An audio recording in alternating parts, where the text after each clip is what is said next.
कहते हैं कोई कितनी ही ऊंची उड़ान क्यों न उड़े, ऊंचे से ऊंचा वाहदा क्यों न पाले, लेकिन उसकी जन्मभूमि, उसकी गांव की मिट्टी उसे याद आती है और वह याद इस कदर खींच लाती है कि वह अपनी जन्मभूमि के लिए बहुत कुछ कर गुजरने को रेडी होता है। ऐसी ही स्थिति में सांसद ब्रिजलाल, जो कि उत्तर प्रदेश डीजीपी भी रहे हैं, सांसद के हैसियत से उन्होंने अपने ग्राम सभा गुजरौलिया ग्राम में आज आकर उन्हीं के द्वारा सांसद निधि से कराए गए कार्यों का उद्घाटन किया। आइए हम एक नज़र आज उद्घाटन हुए इसकी पड़ताल आपको विद्युत कांति शम प्रभा नीलांजम समाभासम रिपुत्रम छाया मार्तंडम शंभुताताणाम सर्वाबाधा बिना मुक्तो धन दान सुदान विदा मनुष्य मात प्रसादने भविष्य तेना संशय ओम शांति। पीडी साहब, सर चलिए पीडी साहब, सब लोग इंजीनियर साहबान, श्रीवास्तव जी, आइए अतुल, वैभव जी, अतुल अतुल सर, अतुल सर,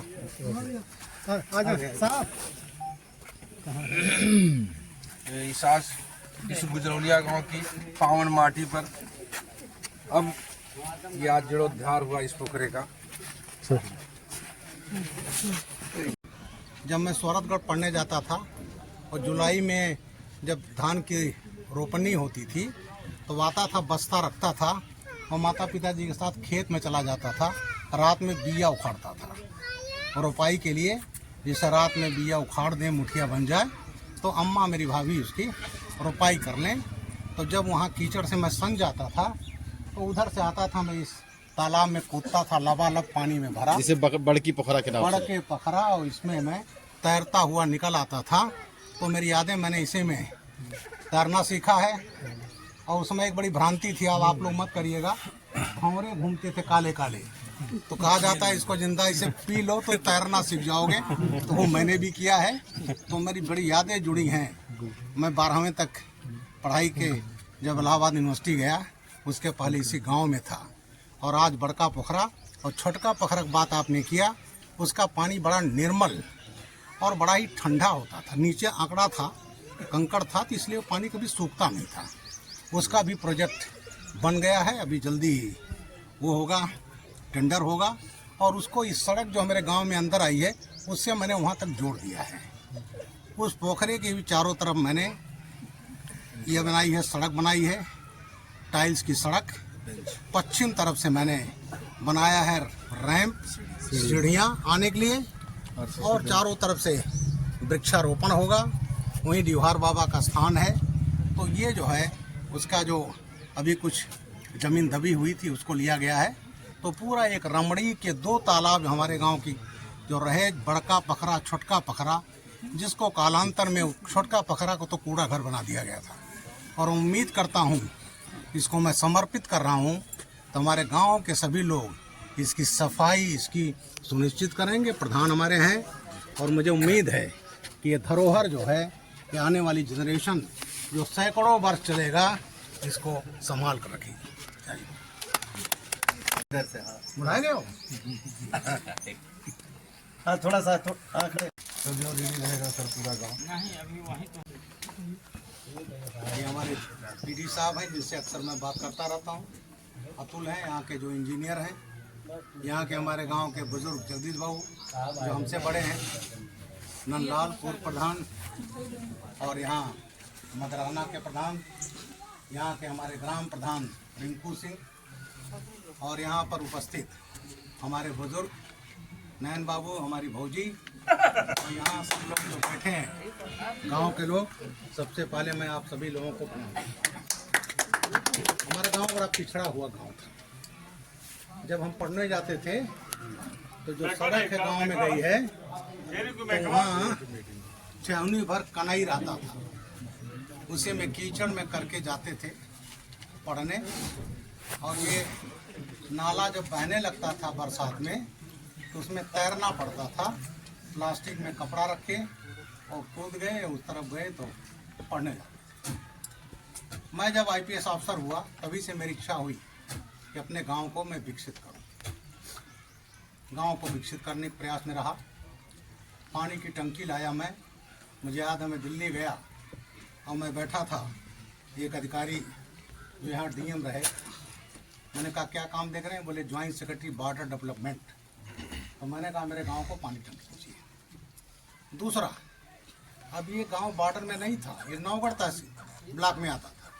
तो जो नौगढ़ ब्लॉक में आता था तो इसको बॉर्डर एरिया डेवलपमेंट का पैसा नहीं मिलता था। तो हमारे मित्र GB पटनायक प्रमुख सचिव रूरल डेवलपमेंट थे, उनके कमरे में बैठा और मैंने एक प्रपोजल बनवाया यहाँ से, जिसमें गुजरौलिया खालसा, ग्रांट, हरनहिया, बगल में कपिया खालसा, कौआ, इन सब को मैंने सोहरतगढ़ ब्लॉक मिलाया।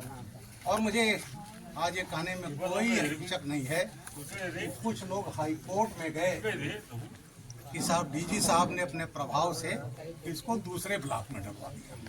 खैर कुछ होना नहीं था, हुआ, और उसी का परिणाम है कि आज ये बॉर्डर एरिया डेवलपमेंट में गांव आया और पानी की टंकी जो सप्लाई हो रही है वो उसी का है। उसके बाद जब मैं छोटा मोटा काम करता रहा, बिजली लाया गांव में।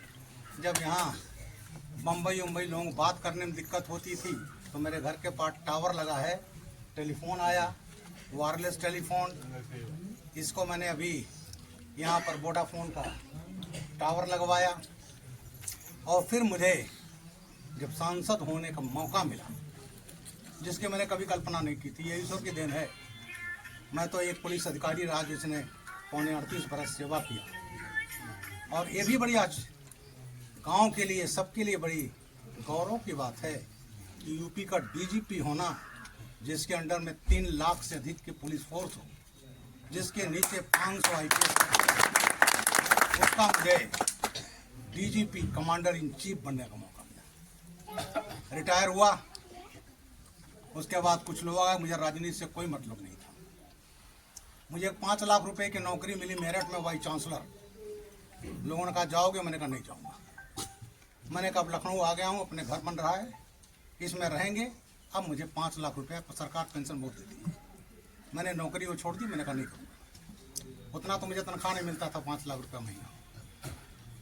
उसके बाद जब सांसद निधि आई, शुरू में जो कोरोना था तो सांसद निधि फ्रीज हो गई थी। तो बाद में जब ये चालू हुई तो मैंने ये गांव का बड़का पोखरा, अमृत सरोवर, आप देख रहे हैं, इसके पूरे प्रदेश में तो कह सकता हूँ, देश तो नहीं कह सकता, लेकिन गांव में कहीं पूरे प्रदेश में ऐसा कोई पोखरा आपको नहीं मिलेगा। और ये सैकड़ों वर्षों की सौगात है। आज मैंने बल्ब लगवा दिया है, बिजली लगवा दिया है, पेड़ लगवा रहा हूँ, इसका सौंदर्यीकरण करवाऊंगा। सीमेंट की पीढ़ी साहब बैठे हैं, कुर्सियाँ आएंगी, लगेंगी उधर और इस तरफ, जिससे लोग यहाँ बैठें, आनंद लें, घूमें। यहाँ यहीं पर आयुर्वेद सेंटर है, वो भी मेरे द्वारा लाया गया। स्कूल है यहाँ, सेंटर भी आ गया, NM सेंटर भी आ गया, NM सेंटर भी आ गया। तो ये सब गांव में लाया, ये बन गया। फिर ये 1300 मीटर की सड़क दी मैंने। बगिया में जाने में आप जा नहीं सकते थे, कभी ट्रैक्टर चला जाए तो 3 फीट का गड्ढा बनता था और मैं कभी आता था वहाँ जा नहीं पाता था। तो ये सड़क दी मैंने। हरनहिया की बहुएं आती थी तो वहीं उतर जाती थी और पैदल जाती थी अपने गांव में, नई नई बहुएं। तो मैंने उनकी व्यथा को देखा।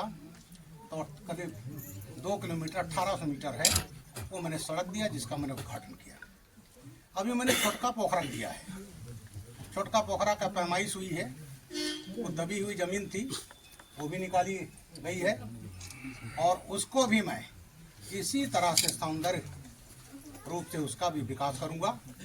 उसके चारों तरफ सड़कें होंगी, जो उसकी बने होंगी, टाइल्स की सड़क होगी। पश्चिम तरफ रैंप होगा, सीढ़ियाँ होंगी, क्योंकि वो तालाब इतना खूबसूरत था हमारे समय में, पानी इतना शीतल रहता था, पानी कभी कम नहीं होता था। उसी में, हाँ, उसी में नहाते थे, पानी खत्म नहीं होता था। और उसको मुझे दुख के साथ कहना पड़ता है कि उसको कूड़ा घर बना दिया गया। सही ऐसा हुआ कूड़ा घर बना। अरे ये तालाब ये जीवनदायिनी है। जब ये तालाब में पानी होता है तो आपके पानी का लेवल ऊंचे उठता है। नहीं कहते नहीं कि भैया पंपी सटवा पानिया नहीं पकड़त है, इसलिए नहीं पकड़त है कि जो है पानी का लेवल किनारे किनारे जब घाव बसा तो लोग मिट्टी निकाल करके घर बनाए, वो तालाब बना। और आज लोगों ने तालाब पर कब्जा कर लिया है। अभी यह देखा मैं मटखन्नवा, उसमें घुस करके देखा कब्जा होने के प्रयास में नजर पड़ी। अभी मैंने थाना से कहा घटाई इसको। तो इसको अब आपका कर्तव्य है। छोटका पोखरा बना रहा हूँ, वहाँ से जो सड़क गांव को गई है उससे वहाँ तक सड़क दे रहा हूँ बढ़िया, जिससे यहीं से लोग दंदनाते हुए चले जाएं। विभाग बाबा का स्थान, चारों तरफ अच्छे वृक्ष है और लोग सुबह वहाँ घूम सकें पक्की सड़क पर, उसके किनारे स्वास्थ्य अच्छा रहेगा। लेकिन एक अनुरोध है कि कृपा करके गांव के लोग अपनी जिम्मेदारी समझें। पूजा का फूल हो, घर के पास कहीं गड्ढा बना लो, उसमें डाल लो, कभी तालाबों में मत डालना कभी भी। या मिट्टी में गाड़ दीजिए, जहाँ शुद्ध जगह हो वहाँ गाड़ दीजिए। सर उसके लिए आरआरसी सेंटर आ गया, कूड़ा घर अलग से। चलिए नहीं, मान लो पूजा के तो उसमें कूड़ा घर में नहीं डालेंगे तो मिट्टी में खोद कर डाल दीजिए, लेकिन कभी पानी मत फेंकना। ये आपकी ये सौंप रहा हूँ और ये कोई आसान नहीं है, ये मेरा कर्तव्य है। इस मिट्टी में पैदा हुआ तो ये कोई आसान नहीं कर रहा हूँ। इतना मैं गांव पर खर्च कर रहा हूँ, ये मेरा कर्तव्य है। ये ऋण है, मेरे पितरों का ऋण है, गांव में हमारे बुजुर्गों का ऋण है जो दुनिया में नहीं है। आज वो भी स्वर्ग से देख रहे होंगे कि आज उनके यहाँ अमृत सरोवर बन रहा है, उद्घाटन हुआ। छोटा पोखरा का भी कायाकल्प होगा और इस गांव को मैं एक आदर्श गांव बनाऊंगा। मेरी योजना ये भी है कि यहाँ पर एक गौरैया का कॉलोनी बनाऊं, एक टावर बना करके कम से कम 400-500 गौरैया के घोंसले उसमें बने रहेंगे और उसमें चिड़ियों की चहचहाट होगी, यहीं पानी पिएंगी। लखनऊ अपने घर में मेरे यहाँ 100 से ज़्यादा गौरैया रहती हैं, पणखी हैं दर्जनों, बुलबुल हैं। और मैंने जो पपीता लगाया आजकल उसको कोयल खा रही है, बुलबुल खा रही है। तो मैंने चिड़ियों के लिए इंतजाम किया है। 12 महीना उनके लिए दाना रखता हूँ, पानी रखता हूँ, वो आशीर्वाद देती हैं। तो आज गांव के लोग हैं, मैं यही अनुरोध है, ये धरोहर को संरक्षित करो, सुंदर बनाओ। देखो पेड़ पौधा कहीं मुरझाए ना, बकरी चर ना जाए, ये भी जिम्मेदारी आपकी है। और अभी तो और मुझे बहुत कुछ करना है इस गांव के लिए। अभी पश्चिम तरफ उत्तर तरफ विकास बाकी है, उसको मुझे करना है। तो इस गांव को ऐसा बना दूंगा कि लोग प्रदेश में नहीं देश में जानेंगे गुजरौलिया खालसा। आपने देखा भंडारपुर की ग्राउंड रिपोर्ट। उस रिपोर्ट को जिसमें सांसद ब्रजलाल, पूर्व डीजीपी उत्तर प्रदेश ब्रजलाल आए और उन्होंने अपने बचपन से जुड़ी ढेर सारी यादों को अपने ही गांव के लोगों के लिए शेयर किया। एक स्मरणीय रिपोर्ट को लेकर भंडारपुर के लिए जनपद सिद्धार्थनगर के स्वर्ग विकास खंड क्षेत्र अंतर्गत स्थित ग्राम सभा गुजरौलिया खालसा से मैं पीता हूँ।